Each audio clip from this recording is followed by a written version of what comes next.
बिस्मिल्लाहिर्रहमानिर्रहीम। अस्सलामु अलैकुम नाज़रीन। दिसंबर में असेंबली तहलील कर देंगे, इमरान खान का बयान। चेयरमैन पाकिस्तान तहरीक इंसाफ पीटीआई और साबिक वज़ीर आज़म इमरान खान ने रवां माह असेंबली तहलील करने का ऐलान कर दिया। इमरान खान ने कहा कि परवेज़ इलाही का ख्याल है कि हुकूमत थोड़ी और चलनी चाहिए, लेकिन हम दिसंबर में असेंबली तहलील कर देंगे। इन्होंने कहा कि परवेज़ इलाही कह चुके हैं हुकूमत ख़त्म करने के हवाले से जैसा मैं कहूँगा वो वैसा ही करेंगे। चेयरमैन पीटीआई ने मजीद कहा कि मौजूदा सूरत-ए-हाल में परवेज़ इलाही ने दोबारा वज़ीर आला बनाने का कोई मुतालबा नहीं रखा है।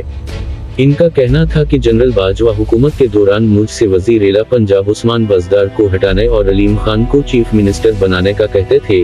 इमरान खान ने कहा कि अलीम खान पर बड़े इल्ज़ामात हैं, इसे वज़ीर आला नहीं बना सकता। जनरल बाजवा का उस्मान बज़दार को हटाने का मुतालबा अजीब था। परवेज़ इलाही ने भी अलीम खान को सपोर्ट करने से इनकार किया। इन्होंने कहा कि हमारे साथ जो ये 7 माह में हुआ, इसमें जनरल बाजवा की पॉलिसियां रहीं। वो कहते थे कि पीटीआई का टिकट कोई नहीं लेगा, अगली बारी नून लीग की आ रही है।